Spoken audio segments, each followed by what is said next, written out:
par Grabourse, Favet.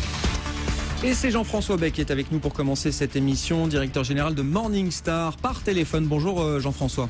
Oui, bonjour Grégoire. Par téléphone parce que vous êtes à Chicago, donc le siège de Morningstar. Vous nous parlerez un petit peu des États-Unis, vous nous direz quel temps il fait à Chicago et même un peu plus. Mais un mot des marchés, là on redémarre en trombe cette semaine, grosse ambiance. Et évidemment le driver, ce qui guide la tendance, ça reste la Grèce. Donc on est quand même là toujours sur un horizon très court terme de quelques heures, voire quelques jours. Mais on sent bien quand même que cette semaine va être importante dans la résolution du dossier. Oui, on sent bien qu'effectivement à court terme le sentiment, l'atmosphère est plus positive. On était vraiment dans un sentiment très négatif la semaine dernière. On se souvient lundi, mardi des déclarations de Tsipras qui parlait d'humiliation du FMI. Et puis petit à petit, il a accepté de revenir à la table des négociations. Il a présenté des nouvelles propositions de réforme dimanche soir. Les déclarations aussi de responsables de la zone euro ont introduit ce sommet de manière assez positive. Les déclarations, c'est pour la première fois un document raisonnable pour mener une discussion informée et productive. Je ne sais pas s'il aboutira à un accord ce soir, mais c'est ce qui était attendu sur le fond et sur la forme. Il fournit suffisamment de détails. Donc on voit que les propositions sont sur la table, concrètes. Départ à la retraite à 67 ans, lutte contre la corruption, hausse de la TVA, diminution des dépenses publiques. Donc, mais c'est plus uniquement un jeu de rôle. Il y a toujours le jeu de rôle politique, mais là on sent quand même qu'il y a des discussions concrètes, techniques, des paramètres qui sont en jeu là. Exactement. En plus, Angela Merkel l'a aussi souligné, les déclarations des politiques qui sont venus accompagner ça, en France, en Allemagne.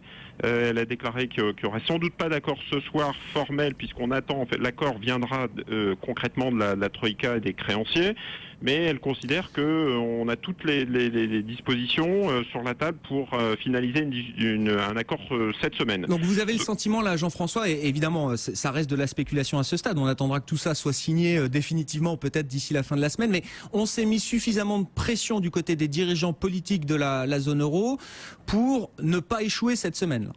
Exactement, on sent bien qu'ils ont tous envie autour de la table de trouver un accord. Les marchés le signalent. Quand on regarde les marchés de taux, on a un 10 ans allemand qui a légèrement monté, donc ce qui est plutôt bon signe, j'allais dire paradoxalement. Donc on est plutôt autour de 0,85%, légèrement en hausse. Les taux périphériques, il n'y a pas eu de contagion. Au contraire, les taux ont plutôt reflué. Je prendrais par exemple le 10 ans portugais qui est passé de 3,25% à 2,90%. Donc, et puis sur les actions, on le voit, un rebond avec en tête les télécoms, mais surtout les financières qui sont en bonne place. J'allais dire que les marchés sont relativement calmes.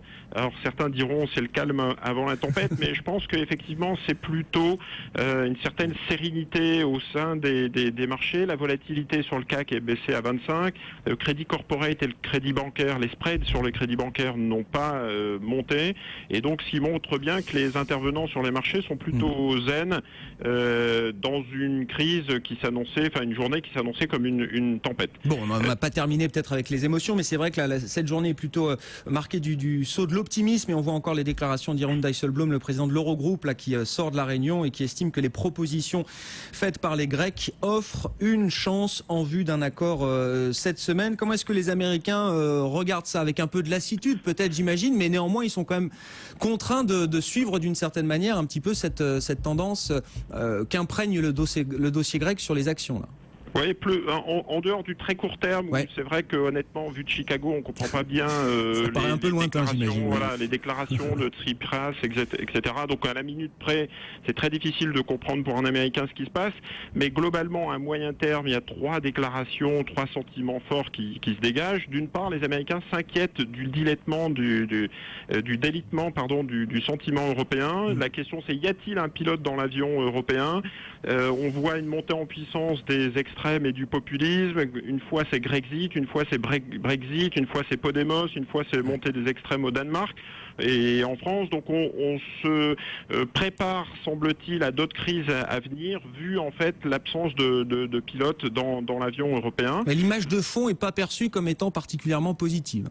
Non, on aura forcément, selon les Américains, d'autres crises à venir, puisqu'il n'y a pas vraiment de direction et de sentiment européen qui est partagé et qui soude en fait l'ensemble des intervenants. La deuxième chose qui est signalée par les Américains, c'est les divergences entre la France et l'Allemagne.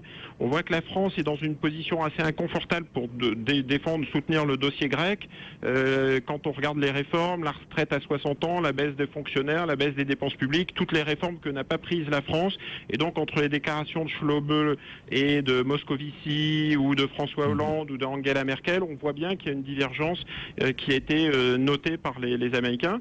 Le troisième point plus économique, c'est les conséquences de ces crises à répétition sur la conjoncture européenne. Est-ce que les ménages européens ou français vont pouvoir consommer dans ce sentiment un petit peu de crise à répétition? Est-ce que les entreprises vont pouvoir embaucher et investir face à ce manque de visibilité? Donc les conséquences plus fondamentales sont aussi soulignées. Bon, d'un point de vue de stratégie de marché, là, Jean-François, et je rappelle pour ceux qui nous écoutent et qui nous regardent que dès le mois d'avril, je crois, vous nous aviez commencé à dire qu'il fallait s'alléger un petit peu sur les actions au regard de tous ces nuages qu'on connaît, que ce soit les incertitudes sur le timing de la hausse des taux aux États-Unis ou encore le dossier grec en Europe. Est-ce qu'on commence à aller pressentir le début d'une éclaircie sur les marchés qui signifierait un retour là des investisseurs? Ouais, je pense que les incertitudes qu'on avait soulignées à partir du mois d'avril, c'était à très court terme la Grèce ou le changement de cycle sur la Fed ou la prise des bénéfices parce que les marchés avaient fortement monté, sont en passe d'être levés. Alors d'une part, la Fed a déjà pas mal communiqué, donc on voit effectivement que la hausse se précise plutôt fin 2015, ça sera très léger, très soft, et donc c'est plutôt de bon augure pour les semaines qui viennent. Le dossier grec est en train d'être solutionné, on l'espère. En plus, les marchés ont bien corrigé ces dernières semaines, donc on peut rentrer sur des niveaux de marché qui sont beaucoup plus bas. Et quatrièmement, c'est qu'on va revenir, en oubliant un peu la Grèce, sur des fondamentaux. Ça veut dire une conjoncture européenne qui s'améliore timidement, mais qui s'améliore quand même. Les résultats des entreprises, on va rentrer dans une saison de résultats qui peuvent soutenir les marchés. Et d'autre part, des opérations de M&A, donc de fusion-acquisition, on le voit avec les télécoms. Et donc, nous pensons, qu'on peut revenir, c'est un point d'entrée pour revenir sur les marchés aujourd'hui après cette correction. Bon, et grosse ambiance, donc on le disait en ce début de semaine, là, le CAC 40 qui prend quasiment 3%, on gagne 140 points, 4954 points après les dernières déclarations là, des membres de l'Eurogroupe et notamment le président de l'Eurogroupe, Jeroen Dijsselbloem, qui estime que, je vous le rappelle, les propositions faites par Athènes offrent désormais une chance en vue d'un accord cette semaine. Donc il n'y aura rien de conclusif, on le rappelle aujourd'hui, à l'issue du sommet des chefs d'État et de gouvernement qui se tiendra ce soir. Ce sera un sommet consultatif, a précisé Angela Merkel, histoire d'estimer, d'évaluer effectivement les propositions d'Athènes qui sont formulées. Il y aura d'autres rendez-vous cette semaine, un nouvel Eurogroupe qui sera convoqué, sans doute avec dans sa foulée un nouveau sommet des chefs d'État et de gouvernement. Merci beaucoup Jean-François d'avoir été avec nous par téléphone. Jean-François Bell, le directeur général de Morningstar en France. Les marchés